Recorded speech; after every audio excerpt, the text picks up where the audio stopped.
E Lucas capítulo 17, Lucas capítulo 14, verso 7 em diante. Lucas 14, 7, diz assim a palavra do Senhor: reparando como os convidados escolhiam os primeiros lugares, Jesus contou-lhes uma parábola. Quando alguém convidá-lo para um casamento, não sente no lugar de honra, pois pode haver um convidado mais importante que você. Então aquele que convidou os dois dirá a você: deu lugar a este aqui. Então você irá envergonhado ocupar o último lugar. Pelo contrário, quando alguém convidá-lo a sentar no último lugar, para que quando vier aquele que o convidou, diga a você: amigo, venha sentar num lugar melhor. Isso será uma honra para você diante de todos os demais convidados. Porque todo o que se exalta será humilhado, e o que se humilha será exaltado. Amém? Senhor Deus, essa é a Tua palavra, fala aos nossos corações. Nós queremos ser tocados por Tua palavra. Estamos expostos, frágeis, Deus, e vulneráveis para receber da Tua palavra, Pai. Fala aos nossos corações, em nome de Jesus, amém. Gente, algumas vezes você já deve ter ouvido o versículo 14 de Lucas, 14:11, na verdade, de Lucas, e muitas pessoas falam assim: aquele que os humilhados serão exaltados, né? Quem já ouviu, os humilhados serão exaltados. Mas quando a gente observa, fala assim: todo que se exalta será humilhado, e o que se humilha será exaltado. Então não é uma condição que colocam você, mas é uma condição no qual você se coloca. Amém? Então quando eu me humilho, eu sou exaltado. Mas humilhar-se não é um contexto de se sentir pior do que os outros, se menosprezar, ou deixar as pessoas pisarem na sua cabeça, nada disso. Ele está falando sobre se colocar num lugar de humildade, se colocar num lugar menor, se colocar no último lugar, para que assim aqueles que se humilham, aqueles que se colocam em último, são exaltados. Aqui nós aprendemos que o reino de Deus é muito diferente do contexto que a gente vê aí fora. Os que se humilham são exaltados, os últimos é que são os primeiros. Na verdade, no reino você não precisa subir, você precisa descer com humildade. Amém? Tem uma outra passagem em Hebreus, o escritor aos Hebreus fala em Hebreus 12, 1 e o 2, que diz assim, obrigado, mano. Portanto, também nós, visto que temos rodeados de grande nuvem de testemunhas, livremo-nos de todo o peso e do pecado que tão firmemente se apega a nós, e corramos com perseverança a carreira que nos está proposta, olhando firmemente para o autor e consumador da fé, Jesus, o qual, em troca da alegria que lhe estava proposta, suportou a cruz, sem se importar com a vergonha, e agora está sentado à direita do trono de Deus. Amém? Aqui nós vemos um maior exemplo de humildade. Quem foi? Cristo. Tendo toda a glória, sendo rico em glória, ele se fez pobre. Sendo Deus, se fez homem. Ele desceu, se humilhou. Certa vez eu li um livro que o autor dizia assim: o Lúcifer quis subir e desceu, Jesus quis descer e subiu. É mais ou menos assim, né? Com toda a sua humildade, ele foi recebido em glória. Está sentado no alto sublime trono à direita de Deus. O versículo inicial de Hebreus, ele está falando assim: nós somos cercados de tão grande nuvem de testemunhas, nós precisamos nos livrar de todo o peso e de todo pecado. Gente, esse teatro que a gente viu aqui nessa noite, ele não é apenas sobre um voo. Parecia ser sobre um voo, mas não era. Ele era sobre a igreja, ele era sobre o coração, ele era sobre mim, ele era sobre você. o voo 777 que eles fizeram aqui, parecia um teco-teco, mas era um voo, né? Aquele tipo de avião que quando sobe parece que não vai subir, parece que vai cair. Na verdade, é uma metáfora sobre o caminho até a intimidade com Deus. E aqui eles estavam querendo um espaço, uma poltrona melhor, um lugar melhor, né? Uma cadeira melhor. E não é o seu histórico, não são suas boas obras, nem o seu número de seguidores que define a sua posição no reino, mas sim a sua entrega. A sua entrega. Nossa cultura busca palcos, mas Jesus busca corações escondidos, rendidos. No reino de Deus de verdade, aquele que desce é o que sobe. Amém? Aquele que desce é o que sobe. Eu quero falar de 2 pontos importantes para vocês. Primeiro, não deu certo as telas aí, gente? Isso. Eu quero falar sobre esse tema. Entre a bagagem e a cruz. Entre a bagagem e a cruz. E o primeiro ponto é justamente esse. A bagagem que você carrega revela o quanto você está disposto a abrir mão. A bagagem que você carrega revela o quanto você está disposto a abrir mão. Nós vemos que muitas vezes somos definidos pela quantidade de bagagens que temos, né? Pela quantidade de conteúdo que adquirimos. Então, quando nós deixamos que essas bagagens falem por nós, nós não somos definidos pelo nosso coração, somos definidos pelas coisas que temos. Quando as pessoas te tratam bem porque você tem uma posição, mais ou menos assim. Tipo assim, a pessoa que tem muito dinheiro, então os outros se aproximam dela porque ela tem dinheiro. Ou aquela outra que tem uma posição boa no reino, e alguém se aproxima dela porque ela tem uma posição boa no reino, uma posição boa na sociedade, uma posição cultural boa. A pior coisa que tem é quando a gente sabe que algumas pessoas se aproximaram de nós porque querem algum benefício, algum interesse. Não por quem você é de verdade, pelo seu coração. Quando nós entramos da porta para dentro na igreja, presta atenção em mim aqui, por favor. Da porta para fora você pode ter rótulos, você pode ter títulos, você pode ter dinheiro, você pode ter um carro melhor do que o outro, você pode ter uma condição financeira, cultural, social, não importa, da porta para fora você pode ter, mas eu estou usando uma metáfora aqui, que da porta para dentro aqui, nós somos filhos de Deus, somos todos iguais, amém? Então não tem um melhor ou maior do que o outro, nem pior do que o outro, não.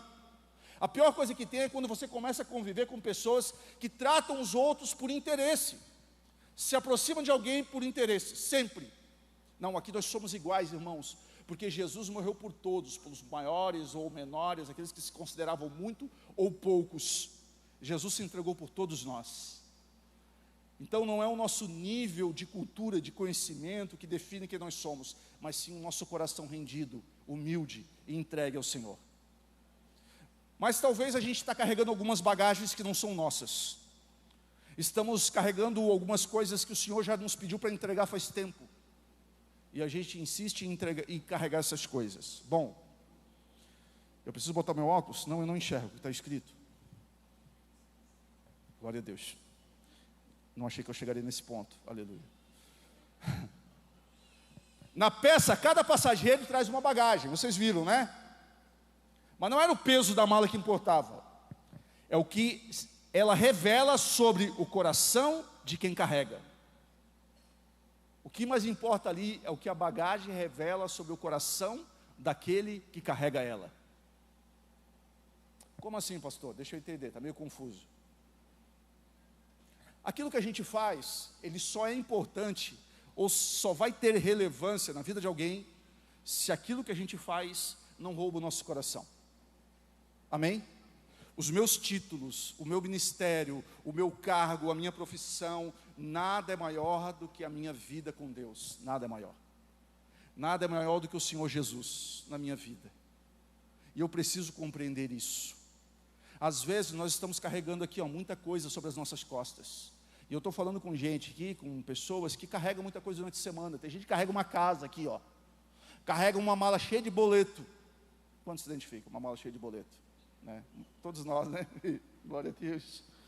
A gente está carregando aqui uma mala pesada, cheia de compromissos durante a semana, uma mala cheia de problemas. A pior coisa que tem é quando a gente começa a carregar bagagens do passado, malas de tempos atrás, problema que a gente não resolve, e a gente vai jogando dentro daquela mala, vai jogando dentro da mala. Um dia eu resolvo, uma hora eu perdoo, uma hora eu falo com aquela pessoa para resolver aquela situação, e a gente vai colocando sempre sobre aquela bagagem. E nós não aliviamos as nossas bagagens, não aliviamos aquilo que está nos carregando, nos sobrecarregando. E Jesus falou, deixou claro: vinde a mim todos vocês que estão cansados e sobrecarregados, e aprendei de mim, porque sou manso e humilde de coração, encontrarei descanso para as vossas almas. O Senhor Jesus não nos chama para viver uma vida carregada e sobrecarregada, uma vida cheia de bagagens. O Senhor nos chama para viver uma vida rendida, entregue, uma vida que nós possamos de verdade ser leves, compreender que nós confiamos do Senhor, confiamos no piloto que está dirigindo a nossa vida, confiamos nele, confiamos no amanhã, confiamos em quem nós temos crido, e Ele tem cuidado do nosso amanhã, Ele tem cuidado da nossa vida. Amém? Quantos aqui tem medo de voar? Eu tenho medo de voar, brother. Poucos têm medo, né? Toda vida que o avião vai levantar voo e começa aquela velocidade, turbina ali, eu sempre faço uma oração: Senhor, me perdoa, em nome de Jesus. Só que eu nunca passei por grandes turbulências, né? Já passei por algumas, mas nunca aquela turbulência que me deixou morrendo de medo, meu Deus, vou morrer. Sempre foi tranquilo. Uma vez o avião arremeteu quando estava pousando, ali a minha oração foi um pouquinho mais forte, né? Eu dei uma orada mais fervorosa. Quando ele estava pousando e subiu de novo, meu Deus, o que está acontecendo? Vou morrer. Mas eu lembro que início do ano foi o dia que eu mais tive medo. A gente estava indo para a Flórida e a gente pousou para fazer uma escala no Panamá, né? E do Panamá para a Flórida passa pela divisão do Mar do Caribe, eu acho que é isso, né? E ali sempre tem eu não sei explicar o fenômeno que acontece ali, mas sempre dá uma turbulência maior. Nós estávamos passando ali, meu irmão, e o avião deu aquela despressurização, sabe aquela... Aí eu tive medo, irmão. Sabe quando você está em alta velocidade e está passando por um lugar que dá aquela descida do carro, assim, o teu estômago sobe e depois desce assim? Senhor amado, multiplica isso por 100. O avião, o estômago veio parar aqui, ó. Na hora a mulherada começou a gritar dentro do avião, todo mundo começou a gritar: vou morrer. E eu assim, agora eu vou morrer mesmo, está todo mundo gritando. Ali tem uma apertada na minha mão assim, meu Deus do céu. Meu irmão, ali eu fiquei apavorado. Ali eu orei muito, fiquei orando toda hora. E Senhor, eu sou muito novo ainda para morrer, Senhor. Eu tenho muita coisa para fazer no meu ministério, Pai. Me perdoa todas as vezes que eu desanimei, em nome de Jesus, Senhor. Não, eu não vou desistir de nada, em nome de Jesus. Minha oração foi forte ali. Porque é fácil dizer que é ateu, né? Agnóstico, eu sou agnóstico. Porque agora não tem só o ateu, tem um agnóstico. O que é o agnóstico, pastor? É o ateu covarde. Ele assim, Deus não existe, mas, de repente, é o agnóstico. Bota ele no avião lá em cima e desliga a turbina para ver se existe ateu. A primeira coisa, o cara vai orar, irmão, em nome de Jesus. Senhor Deus, me perdoa em nome de Jesus. Não tem ateu na hora que o avião desliga a turbina. Todo mundo ora, todo mundo pede perdão, todo mundo implora por misericórdia. E naquela hora, irmão, eu fiquei apavorado. Até o avião pousar. Quando o avião pousou, meu estômago desceu. Aí eu aliviei. Eu fiquei, todos os voos que eu peguei naquela viagem, eu tive medo. Por causa daquela experiência meio traumática. Bom, a W. Tozer uma vez disse assim, ó: Deus usa um homem profundamente quando Ele fere aquele homem profundamente. Quando a gente olha a história e o contexto e a vida do apóstolo Paulo, a gente vê um homem que sofreu muito por causa de Cristo, que foi ferido profundamente por Jesus, mas a gente vê um homem que foi usado profundamente por Cristo. A Bíblia vai dizer que o Senhor fala: eu vou lhe mostrar o que se importa sofrer pelo meu nome. E Paulo sofreu. Paulo apanhou. Paulo foi perseguido. Paulo foi preso. açoitado. Alguns teólogos dizem que os açoites e o sofrimento de Paulo foi até maior do que Jesus. Mas Paulo foi usado profundamente por Deus. Eu aprendo, meu brother, que as nossas experiências com Deus, elas são profundas quando Deus nos toca profundamente. E Deus às vezes nos marca profundamente. Se eu perguntar para algumas pessoas que aqui estão, que já passaram por muita luta na vida, a maioria das pessoas que passaram por muitas batalhas, muitas lutas, muitas dificuldades, são pessoas maduras. São pessoas que elas não são instáveis emocionalmente. Elas são mais firmes, mais seguras. Elas têm a convicção do que Deus pode fazer na vida delas. Elas têm a convicção do Deus que elas servem, do Jesus que elas servem. Elas não são vulneráveis, vivem de altos e baixos, não querem posição no reino. Se eu sento na frente, se eu sento atrás, se o meu nome é citado, se o meu nome não é citado. Sabe, se as pessoas vão me reconhecer ou não vão me reconhecer, se eu tenho bastante bagagem ou não tenho muita bagagem, porque elas têm um coração leve, porque tudo que elas viveram com Deus, fizeram elas ter uma vida entregue. Fizeram elas ter uma vida entregue. Esse dia eu estava conversando com uma conhecida minha, ela teve câncer no nível mais hard. O médico deu 3 meses de vida para ela. 3 meses de vida, ela estava magra, carequinha, nos últimos momentos. E ela conhecia a palavra desde nova. Só que às vezes, normalmente é assim, né? A gente precisa chegar num momento de dor profunda para buscar uma intimidade profunda com Deus. Muitas pessoas são assim. Porque você pode falar assim para mim, pastor, eu não consigo orar muito. Eu leio pouco a Bíblia. Quando eu oro 5 a 10 minutos, já fico cansado. Eu estou tão disperso, eu estou tão com a minha mente acelerada e tão viciado em dopamina, se eu fico 10 minutinhos orando, eu já fico viajando, durmo. Até você passar por uma situação de dor profunda. Até você ter uma mãe, um pai, um filho, alguém no hospital. Até você passar por uma situação que você dobra o seu joelho e ora até sair sangue. É ou não é? Não sei se você já passou por isso. E aquela amiga falou para mim assim, eu perguntei para ela, porque nós estávamos trabalhando num projeto junto, e eu nunca vi ela desanimada, nunca vi aquela pessoa triste, trabalhadora, esforçada, correndo para cima e para baixo, fazendo as coisas acontecer, e sempre com um gás diferente, e nunca reclamava. E aí um dia ela contou para mim a história de quando ela teve câncer, e quase morreu, e fazia poucos anos, pouco tempo. E eu perguntei para ela, fulana, e a depressão? Ela assim, o quê? Que depressão? E o desânimo? Ela assim, o quê? Que desânimo? Aí eu vi uma coisa, quem viu a morte muito de perto sabe o valor da vida, né? É ou não é? Quem passou por situações extremas sabe da valor a vida que tem hoje. Porque todas as pessoas que passaram por dias difíceis, por dias de profunda entrega, profunda dor, elas buscam uma profunda intimidade com Deus. Que a nossa dor, que a nossa ferida, que os nossos sofrimentos não sejam de perdas, meus irmãos. Não sejam porque estamos sobrecarregados, seja porque nós sabemos entregar os nossos corações diante do Senhor. Entregar nossa vida diante de Jesus. Que as minhas bagagens não revelem o meu status, mas revelem o meu coração. Que as pessoas não olhem para mim pela bio do meu Instagram, mas por aquilo que elas caminham comigo e me conhecem de perto. Amém? A bio do Instagram da gente é perfeita. A foto que a gente posta no perfil é a mais bonita. Ou vai dizer que você posta a sua pior foto? Não, né? Você posta a sua melhor foto. Você quer ficar com a melhor aparência. Bom, aqui a gente viu alguns tipos de crente, né? Eu achei interessante. Primeiro era o crente ativista. Aquele que serve muito, fazia muito, né? Estava em todas as escalas, mas às vezes não lembra qual foi a última vez que sentou no secreto para ouvir a voz de Deus. Tinha também o crente sabe tudo. Aquele que sabia todas as doutrinas, conhecia as línguas originais, sabia muita coisa, mas não aprendeu a chorar com quem chora. Não aprendeu a descansar no colo de Deus.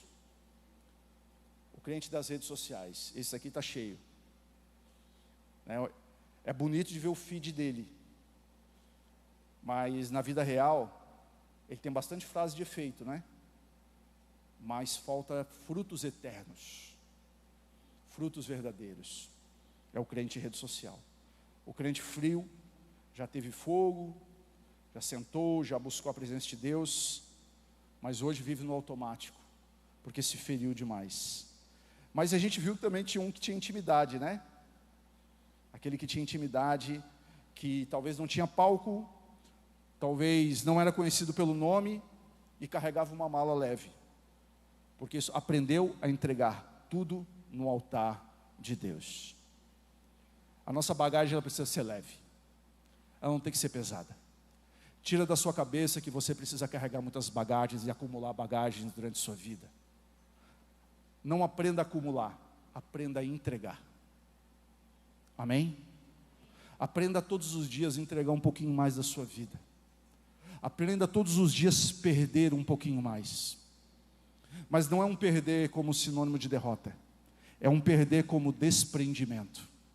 Toda vez, todo dia que você vem à igreja, que você faz uma oração, que você busca a Deus, e você sabe que você perdeu alguma coisa, você sobe ganhando alguma coisa. Jesus falou: todo aquele que por amor a mim quiser salvar a sua vida, esse a perderá.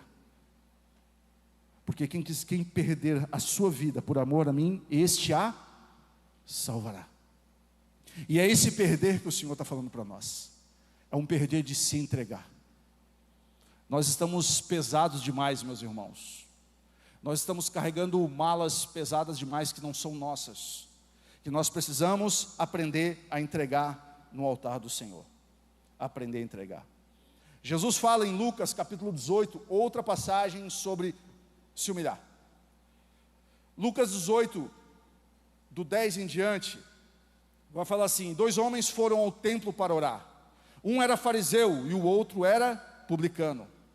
O fariseu ficou de pé e orava para si mesmo, de si mesmo, dessa forma: ó Deus, graças te dou porque não sou como os demais, roubadores, injustos e adúlteros, nem ainda como este publicano.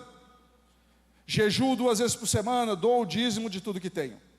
O publicano, estando em pé de longe, nem mesmo ousava se levantar os seus olhos para o céu, mas batia no peito dizendo: ó Deus, tem pena de mim, porque sou pecador.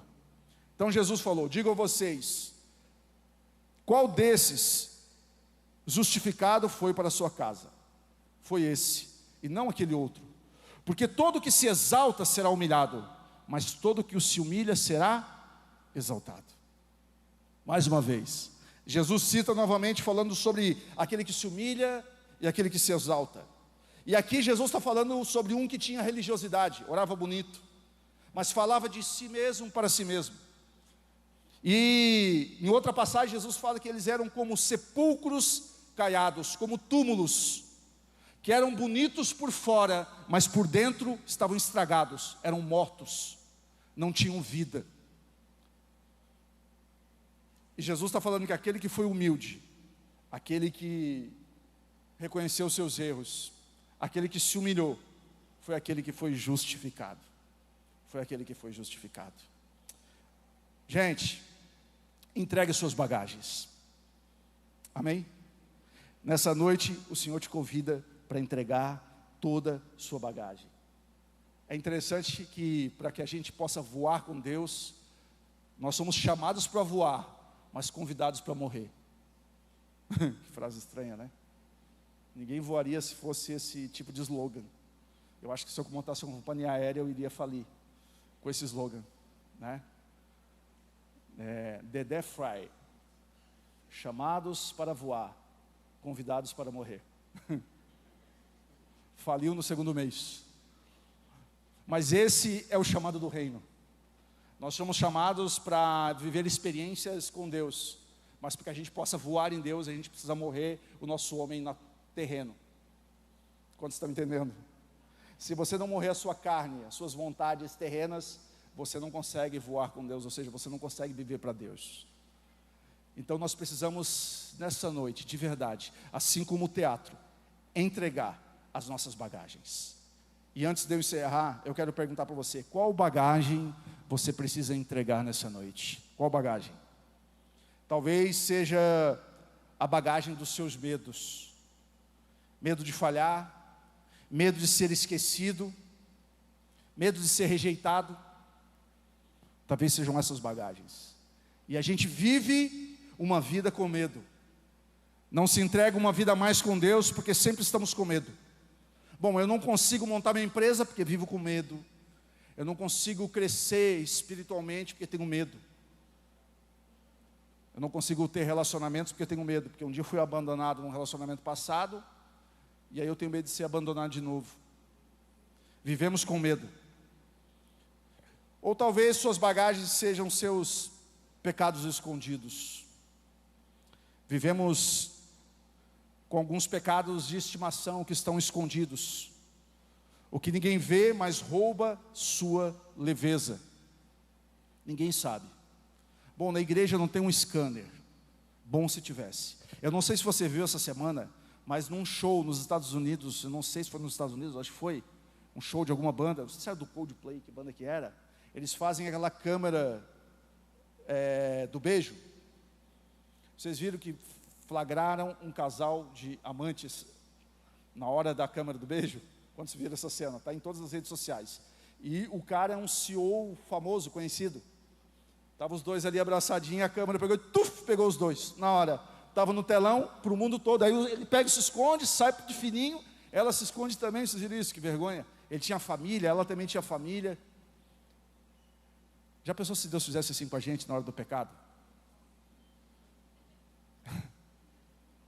Na hora que está todo mundo vendo, está a família toda reunida, todos os amigos, na hora da igreja, pum, no telão, expor o nosso pecado, diante de todos. Deus não faz assim. Deus não trata desse jeito. Deus trata no nosso íntimo, no nosso secreto. Nós temos medo, às vezes, de vir à igreja, de buscar o Senhor, porque achamos que a igreja é como uma religião, que nos condena, que aponta o dedo para nós e nos chama de pecadores. Não, não é assim.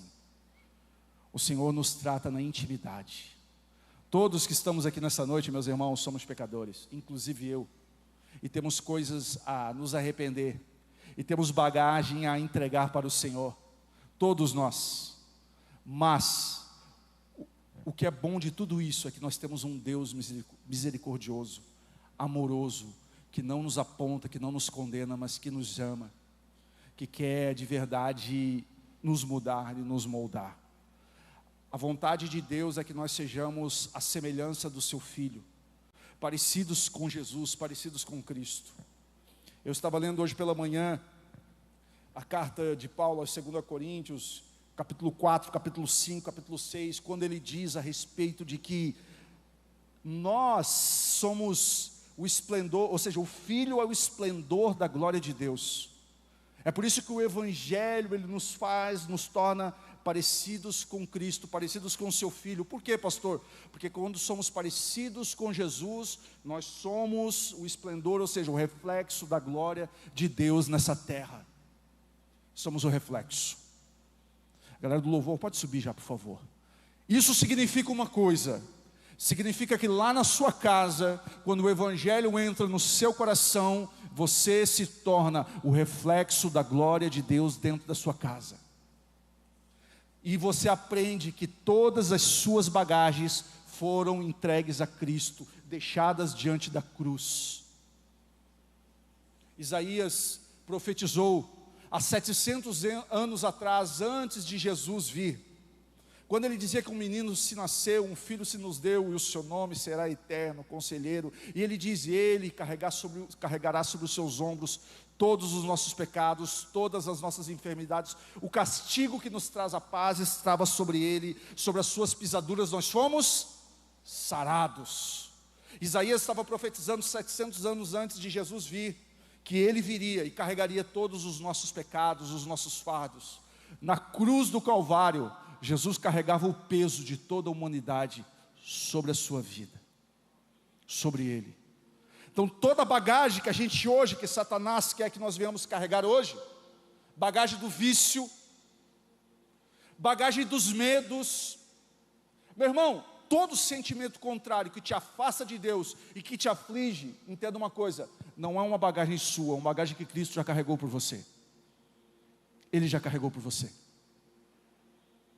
Sentimento de, que muitas vezes, eu estava conversando com um brother agora há pouco, se sentir pior do que os outros. Às vezes você olha para um jovem, você olha para ele e diz assim, nossa, aquele jovem é tão bonito, se veste bem, mas não sabe que na mente dele ele se sente pior do que os demais, se sente pior do que os outros, inferior, complexo de inferioridade, de medo. Tem vergonha de vir na igreja, não vem nem no culto hoje, porque cometeu alguns pecados durante a semana e não se acha digno de vir aqui hoje. Ele está com tanto problema na vida dele, que ele não se acha digno de servir ao Senhor. Então ele está longe, e ele ouve Satanás mentindo, colocando sobre a mente dele: ei, fica longe, porque essas suas bagagens você nunca vai conseguir se livrar delas.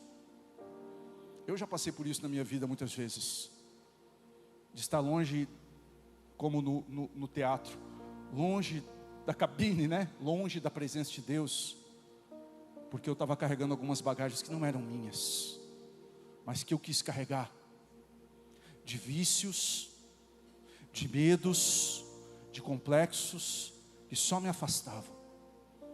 Nós precisamos aprender a colocar sobre a cruz toda a bagagem que não é nossa, todo o medo, toda a ansiedade que está te carregando, que está te dominando, que está colocando um peso sobre você. Coloque sobre a cruz.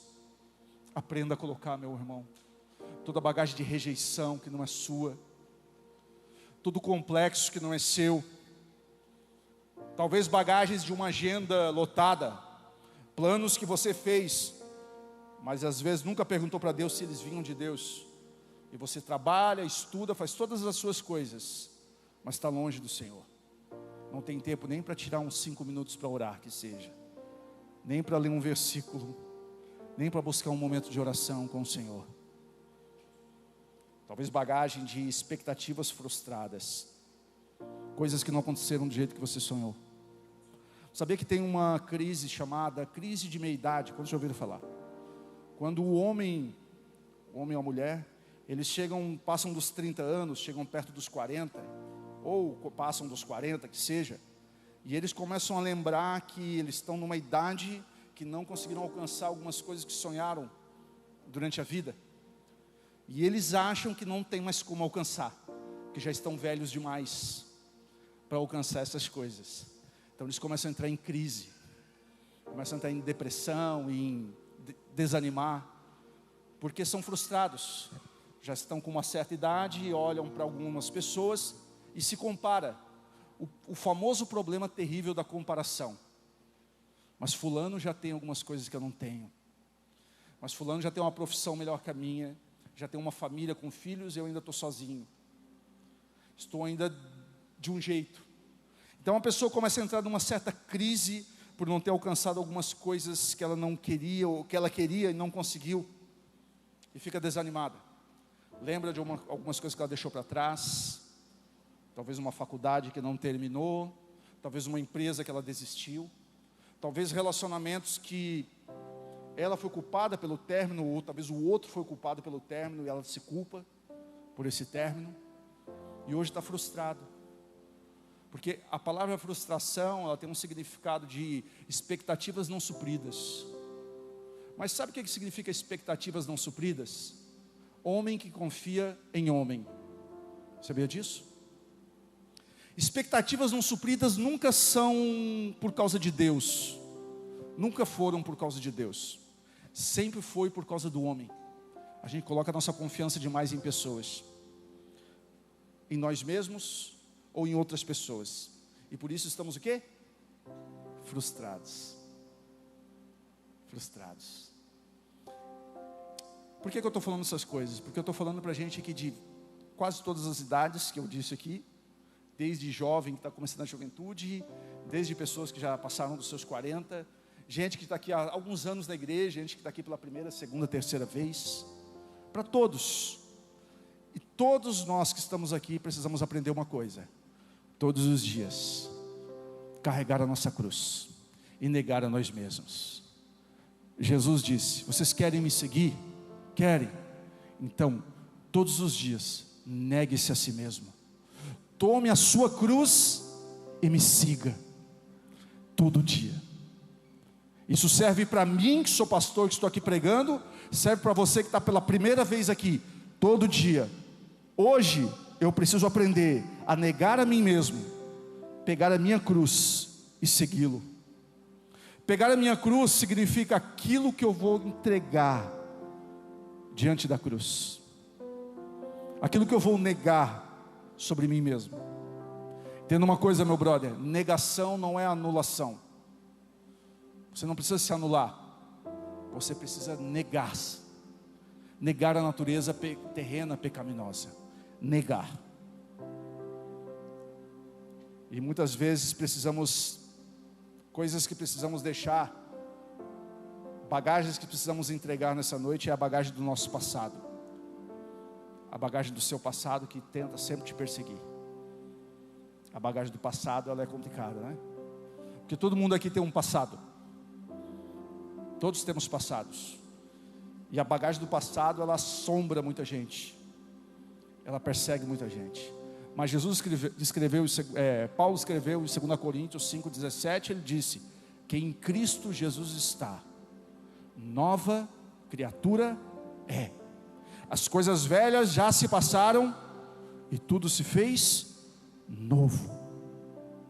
Tudo se fez novo. Bom, Deus não quer que você esconda a bagagem, Ele quer que você entregue. A cruz é o único lugar onde o peso do pecado vira algo leve pela graça de Deus. Tem uma frase, eu até coloquei ali no telão, se você conseguir botar, de uma mulher, Carrie de Boom, que diz assim: nunca tenha medo de confiar um futuro desconhecido a um Deus conhecido. Nunca tenha medo. Deus nunca te pede algo que Ele não esteja pronto para carregar junto com você. Amém? Deus nunca vai nos pedir algo que Ele não esteja pronto para carregar junto conosco. Eu quero que você se coloque de pé, por favor. Se coloque de pé. Aleluia, Senhor.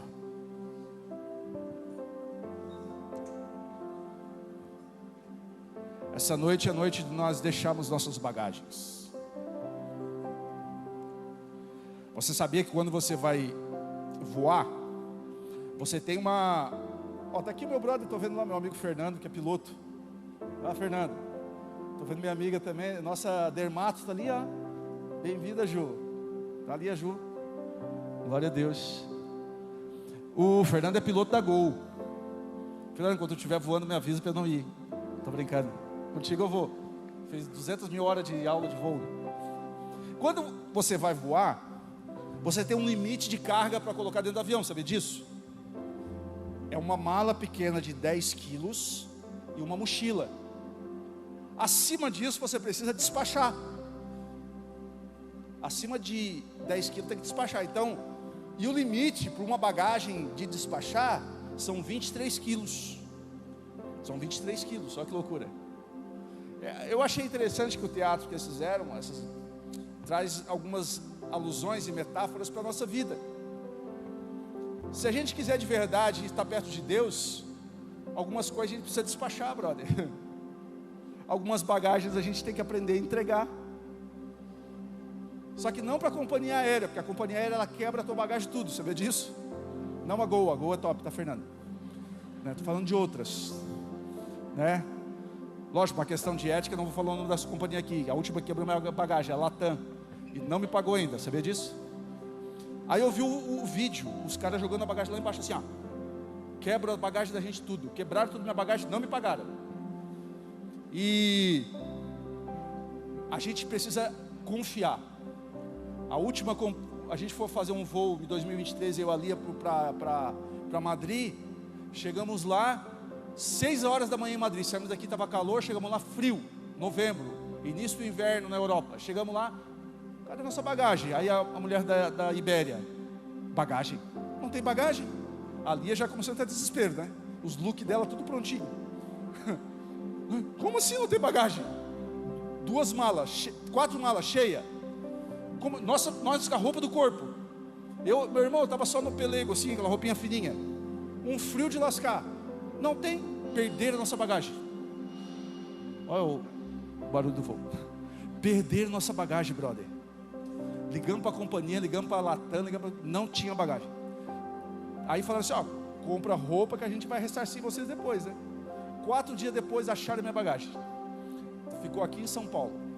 Eles falaram aqui, não, já foi, sua bagagem já foi. Chegamos lá, a bagagem não tinha ido.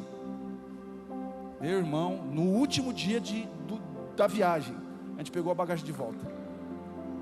Aí essas coisas, eu aprendi uma coisa: o homem ele falha, o homem quebra a nossa bagagem, né? Perde as nossas coisas. Mas mano, sempre que a gente confiou em Deus, o Senhor nunca nos frustra. Deus nunca me frustrou. Eu nunca vou subir aqui para falar para vocês algo que Deus me decepcionou, que Deus não fez por mim. Jamais, jamais. Porque com Ele eu tenho a total confiança que a minha vida está entregue. Mas aí eu aprendo uma coisa: não são sobre as minhas balas, não são sobre as coisas que eu tenho, ou sobre o lugar que eu assento. É em quem eu tenho servido e crido. Eu sou, você é, nós somos o reflexo da glória de Deus aqui nesta terra. E nós precisamos aprender a ser o reflexo de Cristo nessa terra. Nós precisamos aprender a refletir Jesus aonde nós estamos, dentro da nossa casa, aonde estivermos. Nós somos o reflexo da glória de Deus nessa terra. Que você possa refletir Jesus aonde você estiver, na sua casa, na sua família. Que você possa aprender que tudo que você passa, todas as dores, tudo que você viveu, é para que você possa ser um testemunho que Jesus está vivo em você. Que Jesus está vivo em você quando você perdoa, quando você ama, quando você dá uma nova oportunidade para alguém que não merecia, mas você dá uma nova oportunidade. Quando você perdoa alguém que às vezes até para você não merecia ser perdoado, mas você perdoa. Quando você ajuda alguém, quando você é humilde, quando você se humilha no contexto de sentir que você pode ajudar alguém, que você não precisa ser melhor do que ninguém, não, você não precisa ser notado, você se torna reflexo da glória de Deus. Um dia Jesus foi chamado para orar pelo seu amigo que estava muito doente, e Jesus não foi, e ele disse: essa enfermidade não será para a morte, mas será para a glória de Deus, para que o Filho seja glorificado por meio dela. Tudo que acontece na nossa vida, seja que você julgue boa ou ruim, é para que o Filho seja glorificado, para que Jesus possa ser glorificado. Amém? Que Jesus possa ser glorificado em tudo na sua vida. O seu casamento seja para que Jesus seja glorificado, para que você seja o reflexo de Cristo nessa terra. Quando nós aprendemos a entregar todo o nosso ego, todo o nosso orgulho, toda a nossa vaidade, nós começamos a aprender que tudo na nossa vida é para que Cristo seja glorificado. Irmãos, nós não estamos aqui porque queremos palcos, porque queremos pódios. Nós não estamos aqui porque queremos riquezas e bens para nós mesmos. Nós estamos aqui porque queremos ser parecidos com Jesus. Amém? Tudo que você precisa nessa terra, toda a bagagem que você precisa nessa vida, com o suor do seu trabalho, do seu estudo, da sua dedicação, você vai alcançar. Amém? E que você alcance, brother. Eu oro para que Deus te abençoe, para que você seja alguém muito próspero, muito abençoado, que a sua empresa cresça, que você prospere muito nessa terra, para que você possa abençoar pessoas, para que você possa ajudar a galera, os refugiados que estão lá passando fome, precisando de ajuda. Que Deus te prospere, que você seja alguém que ajude, que você seja um cara muito abençoado. Mas nós não estamos pregando sobre isso. Nós não estamos pregando sobre essas riquezas dessa terra. Você já ouviu um cara num podcast falando assim: sabia que Jesus era rico? A Bíblia diz que ele deixou toda a glória e se humilhou. Jesus era muito rico, mas não é sobre a riqueza terrena. O versículo fala sobre a glória eterna. É essa glória que Jesus deixou tudo de lado e se tornou humilde. Eu quero que você feche os seus olhos nessa noite. Feche os seus olhos. Eu quero orar por você. Eu quero orar para que o Senhor possa tocar a sua vida nessa noite, para que você possa aprender a entregar tudo para Ele, a entregar tudo diante da cruz, em nome de Jesus.